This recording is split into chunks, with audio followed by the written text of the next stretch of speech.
I'm Dov, and today I'm back with more Total War Warhammer 2 online action. We're here with Game 2 of the King of the Tomb Invitational 2v2 Tournament. So let's go ahead and take a look at the army composition of myself and Lore Master of Sotek. We're going to be taking the Tomb Kings and the Vampires versus the Greenskins and the Beastmen. You can see quite the horde arrayed out in the desert against us. So let's go ahead and take a look at the army compositions and kind of talk about some things here. So you guys can see from Arkhan and the double Necrotech, along with the Heinrich Kemmler here, we're definitely going for a Death Star type strategy. So something that I find very interesting is that the vampire regeneration effects affect all Tomb Kings units, not only the undead ones, which you would expect to, honestly. It affect like the skeleton warriors and the crypt ghouls and so on.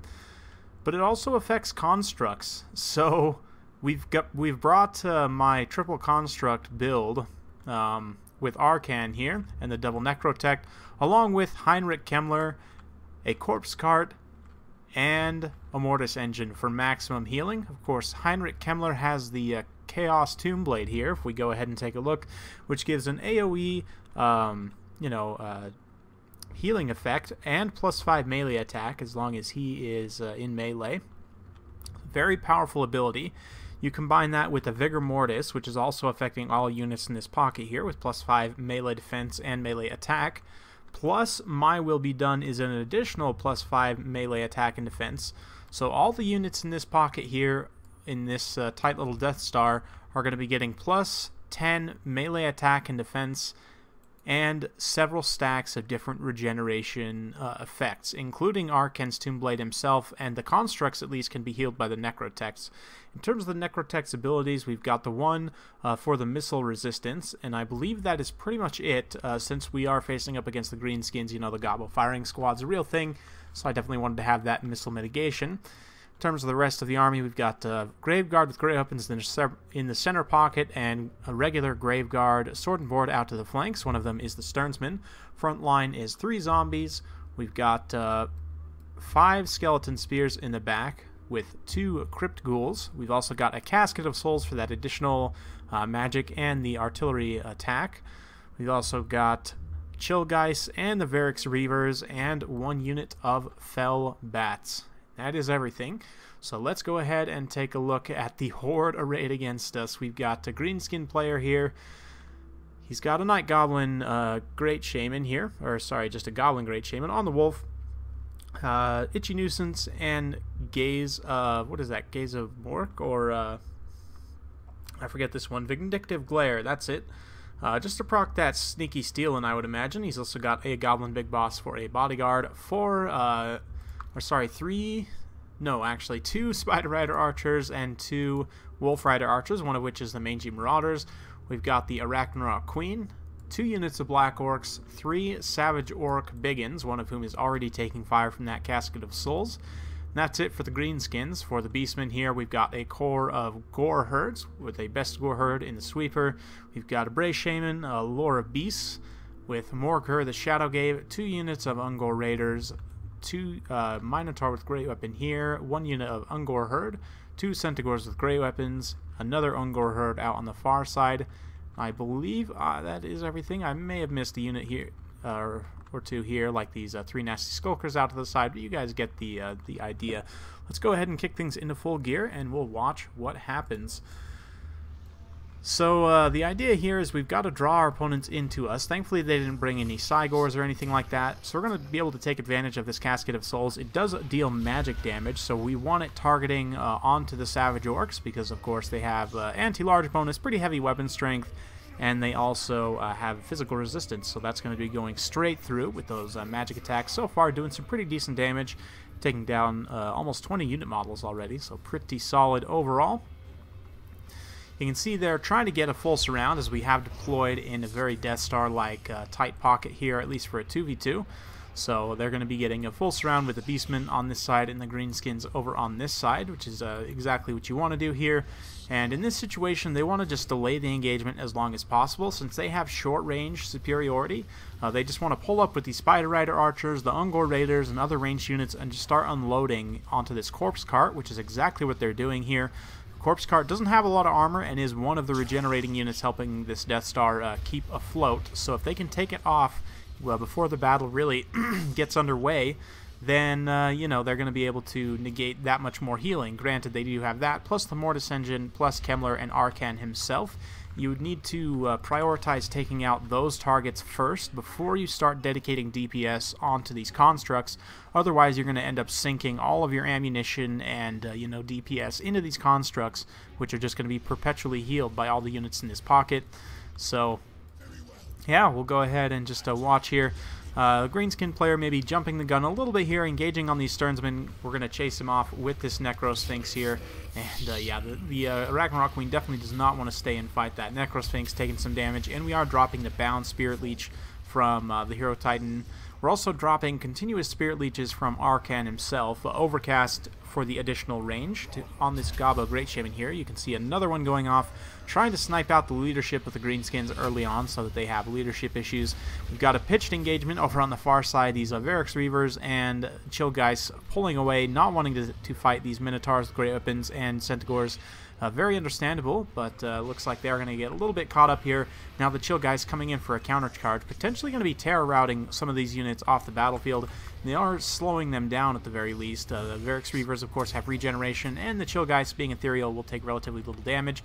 The Death Star is underway properly here. As you can see, we've brought in the Sphinx and the Necrosphinx to fight this Ragnarok Queen here, and she's definitely going to want to pull away. Black Orcs are getting involved, and honestly, this is probably a little bit premature. They probably wanted to sit back and use more of the ammunition to try and snipe out some of those healing units first. But we do have the Construct Death Star underway, and Kemmler himself is going to be stacked on top of here, getting that Chaos Tomb Blade effect going as well. You can see him smacking some of these Black Orcs, and oh man, a nasty hit from that Hero Titan there. So a very, very cinematic battle in the desert here. And the Corpse Cart is also in here healing the Mortis Engine a little bit off station, but it is kind of draining some of the units in this pocket and keeping these Cav afloat in this engagement here. We've got Spearmen, just cheap Tomb King Spearmen, Skeleton Spears all the way around this pocket, just kind of holding things up for the most part. Same with these Fellbats here and the Zombies, just kind of clogging up this entire pocket here while we bring this Death Star and start to sweep across the formation this way, just one by one, moving the Death Star across these units of Black Orcs. You can see one unit of Black Orcs down. We're going to immediately just shift the Death Star over to the next one, get a nasty attack there on the side from that Kemmerian War Sphinx, and they are going to rout. So we'll just continue rolling up the side here. And at this point, the Beastmen starting to break through on this side here. A lot of those units have crumbled away completely, so their forces are going to be charging through here. Kemmler does have Wind of Death. We were considering maybe popping one off down this alleyway right here, but decided against it. Just decided to dedicate more resources to healing, which you can see all the units in this pocket still healing. The Corpse Cart is getting close to its healing cap, so they've just about taken that unit out of action. The Mortis Engine starting to take some damage as well.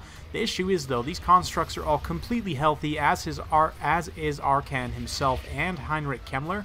So it's a really rough situation for the Horde faction at this point. I guess you could call this Horde versus Undead. But yeah, very tough stuff. Nice Itchy Nuisance coming down, debuffing a lot of the units in this pocket, but as we discussed, the stacking buffs from the Vigor Mortis, the My Will Be Done, and other things here, my Tomb King's constructs are getting enough bonuses here that it shouldn't matter too much, as well as the Graveguard that are supporting them, and Zombies, and other units as well. You can see the Death Star moving around in here, and the Mortis Engine freaking out as usual, just having a grand old time. We are also dropping that Liber Mortis effect to get that nice physical resistance and just make this pocket that much tankier. You can see now that the Beastman player has engaged en masse, a lot of their units are going to be susceptible to terror, and just taking so much shock damage from these constructs means they're going to very quickly terror route off with all these different terror-causing units, just mashing them to bits. Chaos Spawn summoned up here, going to be fighting up against some Graveguard, but honestly, at this point in the battle, Herbert Walker was actually streaming these games, so if you go back and watch his stream, which I'll have a link to his channel down in the description below, by the way, if you guys want to go give him a follow on Twitch.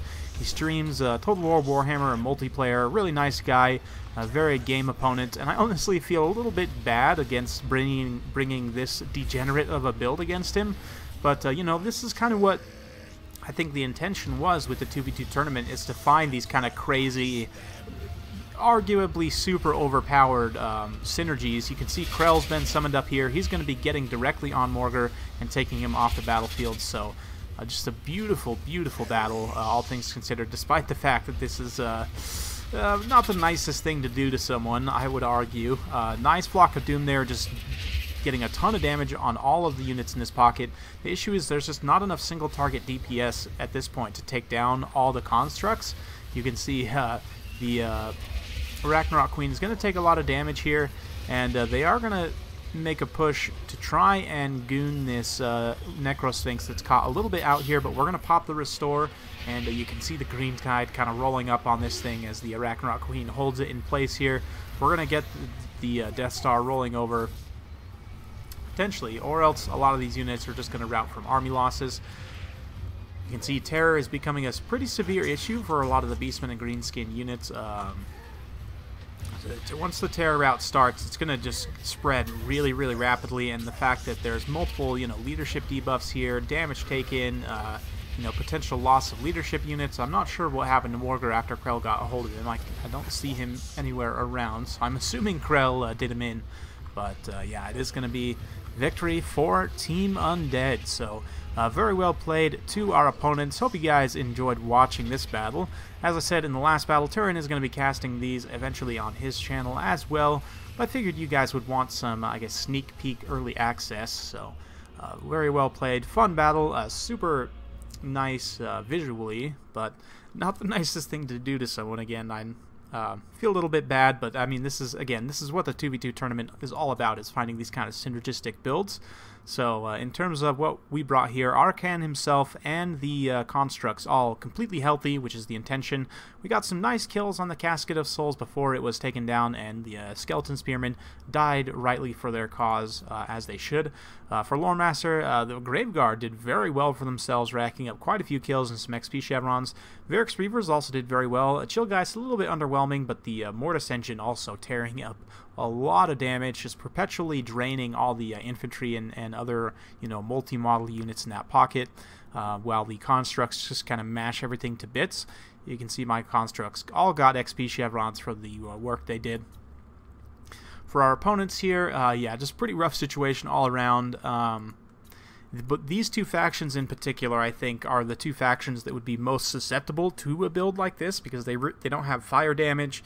They really don't have a lot of answers to this kind of thing. Not a lot of single target gooning power. I mean, you have Spirit Leech with Azag and with with the Beastmen as well, but there's really not that kind of single target nuking like some of the other factions have, where you could potentially take Arkhan or Kemmler off the battlefield before the battle really gets underway.